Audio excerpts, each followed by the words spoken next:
On the day of my beloved mother's funeral, my sister-in-law callously remarked, "I overslept, so I'm skipping the funeral."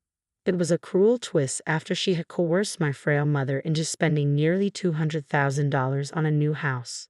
Suppressing my outrage, I managed to respond, "Fine, but you'll regret this decision, sis." "I regret nothing. Have a good one," came her dismissive reply before she hung up. After the funeral, when I confronted my brother with something, even his typically gentle demeanor turned to anger. "Lisa, I need your help. We're going to make her pay," he said, his voice laced with fury. "My name is Lisa. At 28 years old, I'm single with a fulfilling job that keeps me busy every day, but I'm holding up well despite the challenges. Today, a weekend and a rare day off from work, I returned home to my mother's house after a long absence. "Hi, Mom. How have you been?" I greeted her warmly. "Welcome back, Lisa. I'm glad to see you," she replied with a gentle smile. We sat together, sipping tea and catching up. My mother has always been kind, gentle, and elegant. It's been a few years since my father passed away, leaving her to live alone. Both Dad and I have always worried about her health because of her frailty. On my days off, I make it a point to visit her and spend time together. "Mom, has anything troubling happened recently?" I asked, sensing there might be something on her mind. "Well, there's something," she began, her expression growing serious. Just as my mother was about to speak, the doorbell chimed. "Oh, that must be Stephanie," I remarked. "Stephanie? Was she expected today?" my mother questioned. "Not exactly, but she drops by like this from time to time. I'll go see," I replied, heading towards the door. Stephanie is my older brother's wife, and they recently tied the knot. She's my sister-in-law, a lively contrast to my quiet and easygoing brother. Despite finding her spontaneous visits a tad intrusive, I appreciate her genuine concern for our mother. "Hello, everyone. Lisa, it's been ages," Stephanie exclaimed cheerfully as I opened the door. "Hi, Stephanie." "Yes, it has been a while," I replied, welcoming her inside.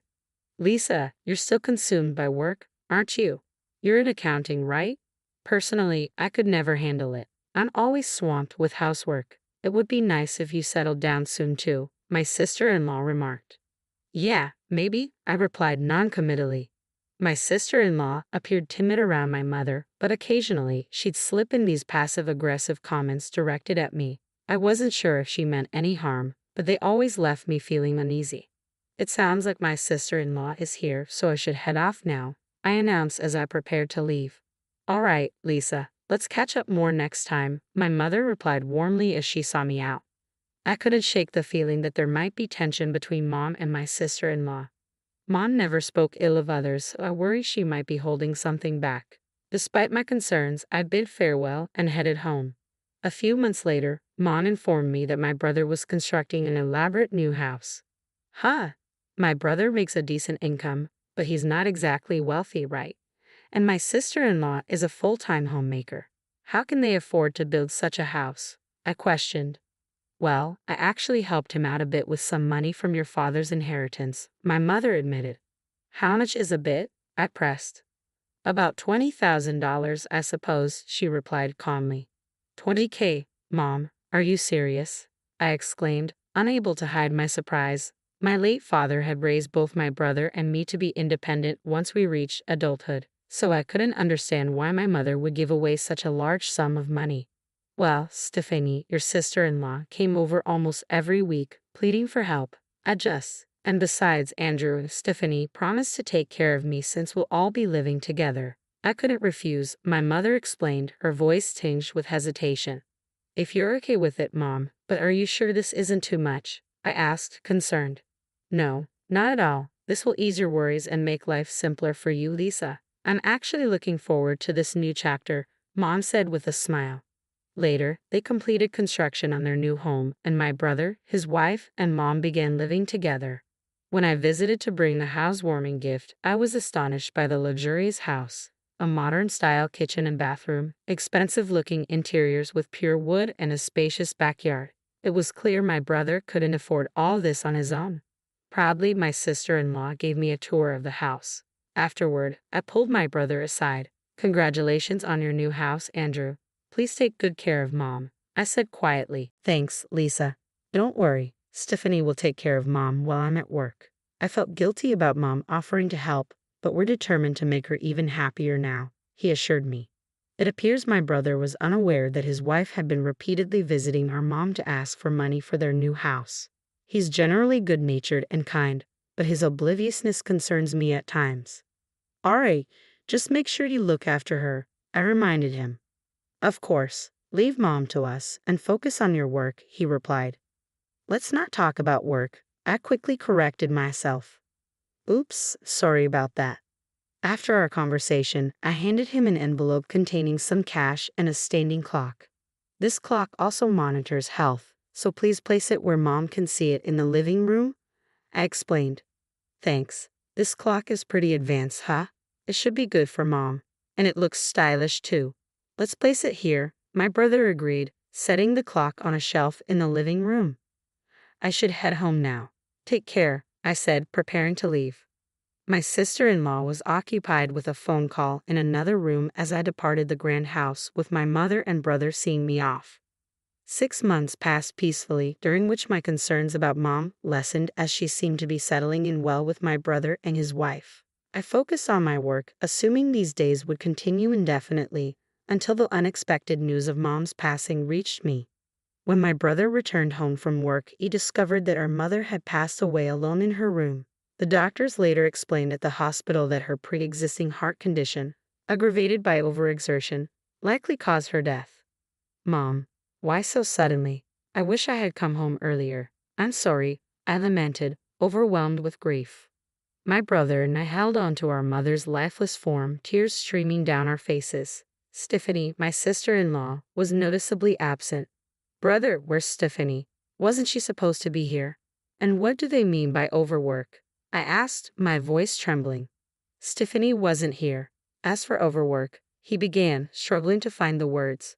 I'm not sure either. Stephanie took care of all the household chores, so this doesn't make any sense, my brother admitted, sounding perplexed. Despite my unease, I interjected, first, we need to arrange our mother's wake and funeral. Andrew, you'll likely need to lead the arrangements as the chief mourner. You're right, Lisa, could you assist me? He asked. And so, my brother and I dove headfirst into organizing the memorial service. It was a whirlwind of preparations, selecting a venue, outlining the schedule, notifying guests, and more. Somehow, we managed to complete the wake, and the following day was the funeral. While my brother and I were occupied greeting visitors, my sister-in-law sat passively, not lifting a finger or shedding a tear. Despite my growing frustration with her behavior, the hectic pace of the day kept me from addressing it directly. Andrew, tomorrow is the funeral, and as the chief mourner, you're going to be quite busy. Why don't you and Stephanie head home for a while? I'll stay here, I suggested. Yeah, Lisa, that would be helpful. Thank you, my brother replied gratefully. They departed together, leaving me alone in the now empty room. I retrieved my work laptop and began to focus on tasks. That night, sleep eluded me. The following morning, on the day of the funeral scheduled for 10 a.m., I met Andrew at 6 a.m. to commence preparations. We were inundated with tasks, reviewing Andrew's eulogy, meeting with the funeral director, and ensuring everything was in order.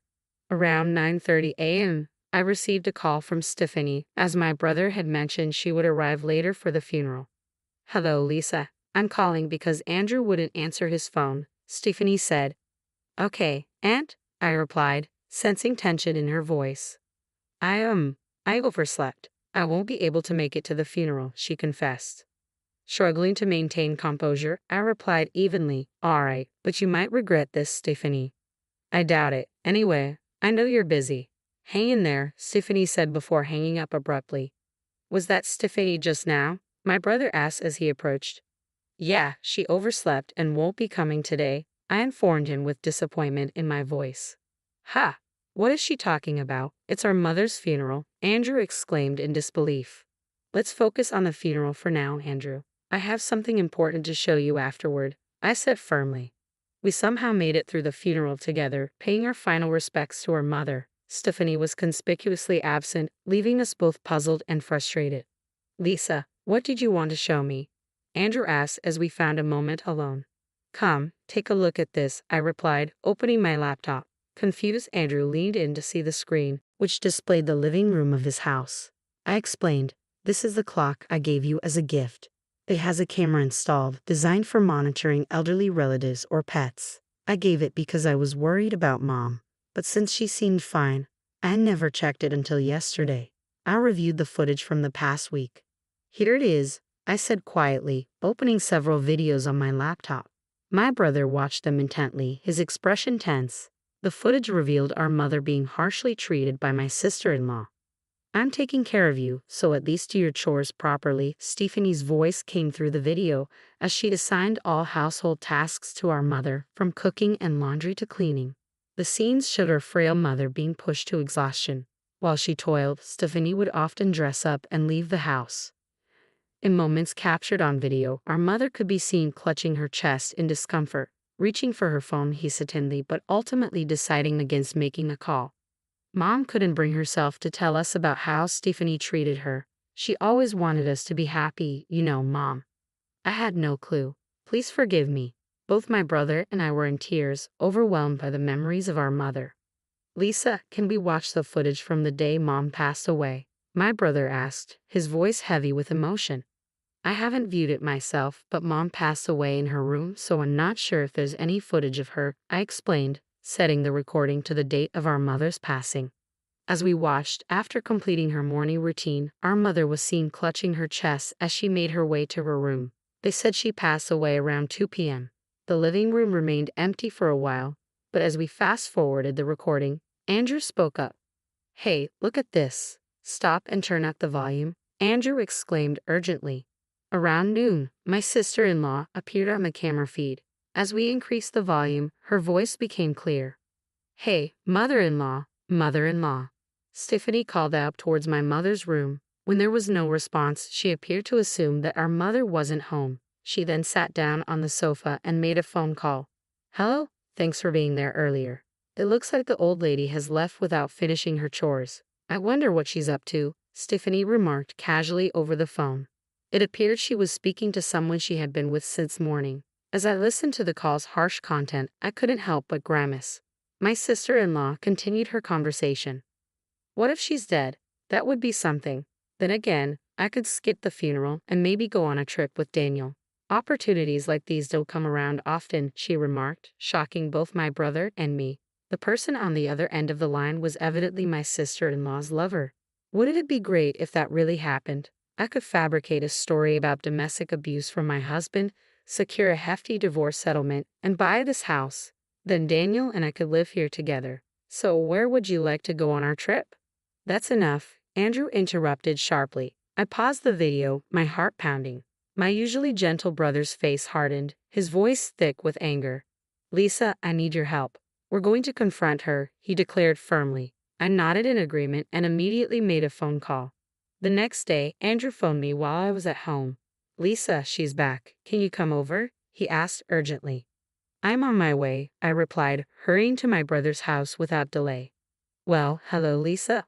What brings you here on such short notice?" "You really should have given me a heads up." Stephanie greeted me with a hint of irritation as she came out to meet me. "Andrew asked me to come." "Follow me," I said, leading the way into the house filled with the scent of incense. My brother, sister-in-law, and I gathered around the dining table. "What's all this about? You both look so serious." "I do feel bad about missing the funeral," Stephanie remarked casually. "Stephanie, since you moved in, you've been treating Mom like a servant, haven't you? You've even made her pay $20,000 for the new house, despite her being ill." I confronted her directly. "What? That's ridiculous. I did all the housework. Are you trying to start something?" Stephanie retorted defensively. "Everything has been recorded, Stephanie. I'm not actually an accountant. I'm a private investigator," I revealed, surprising both my sister-in-law and my brother. It was a secret I had kept from everyone except Andrew. I pointed to the surveillance camera hidden in the living room clock and showed her the footage on my phone. The video clearly showed our mother doing household chores under Stephanie's orders. "What? This is a violation of my privacy. How could you do this?" "Delete it immediately," Stephanie protested angrily. "I installed it as the homeowner. I have every right to do so. It's not a violation of privacy," Andrew responded calmly but firmly. "What's going on here?" And why are you suddenly talking about being a private investigator? Stephanie's voice trembled, a realization dawning on her. Andrew silently dialed his phone. Soon, the audio of Stephanie's earlier phone call began to play. I might just skip the funeral and go on a trip with Daniel, and maybe fabricate some story about domestic abuse for my husband to get a big divorce settlement, the recording revealed. Stephanie's face turned pale as the truth sank in. No, this isn't what it looks like. Please let me explain, she pleaded desperately. What's the difference? Explain yourself, Andrew demanded, his tone cutting through the tension in the room. My sister-in-law stammered, trying to concoct excuses. He's just a friend. We were joking. There's no cheating going on here, right? Where's the evidence? But there is, I stated calmly, laying out several photos on the table. Each one depicted Stephanie and another man, leaving a resort together, being intimate in their car, and entering a hotel upon their return, undeniable proof of infidelity. What? How did you get these? Stephanie gasped, her face draining of color. You discussed it over the phone, remember? You planned your trip and how you'd spend the night together. I had someone from our company take these photos, I explained firmly. Stephanie recoiled in shock. How could you do this, especially during our mother's funeral? As I calmly laid out the situation, Stephanie's composure began to crack. Oh, enough. What's wrong with all of you? She exclaimed, her voice rising in frustration. There's no way we can continue this marriage, Stephanie, Andrew stated firmly. We're getting a divorce and I'll be seeking alimony. You'll need to move out of this house. Excuse me. Stephanie's disbelief was palpable, causing Andrew and me to exchange a knowing glance. What do you mean? Stephanie demanded, her tone tinged with defiance. I mean, in a divorce, the guilty party often pays compensation, Andrew clarified. What? Stephanie gasped, her earlier confidence faltering as the reality of the situation sunk in. Clearly, you're even more foolish than I realized. It's pathetic. As Lisa said, I'll be seeking alimony from you and your lover, Andrew declared firmly. What? Stephanie's voice trembled with disbelief. And I'm telling you to leave. Don't come back, Andrew continued, his tone resolute. No, this can't be happening, Stephanie protested weakly. I handed Stephanie her suitcase, which she took silently, still in shock. I escorted her to the door and closed it behind her. Turning back to Andrew, I gently placed a reassuring hand on his shoulder. 6 months later, my brother's divorce from my former sister-in-law was finalized. She contested it in mediation, but the evidence my brother presented left little room for argument. It also came to light that she had been recklessly spending from their joint bank account. According to my brother, the divorce settlement ended with minimal division of assets. True to his word, Andrew pursued alimony from both his ex-wife and her lover.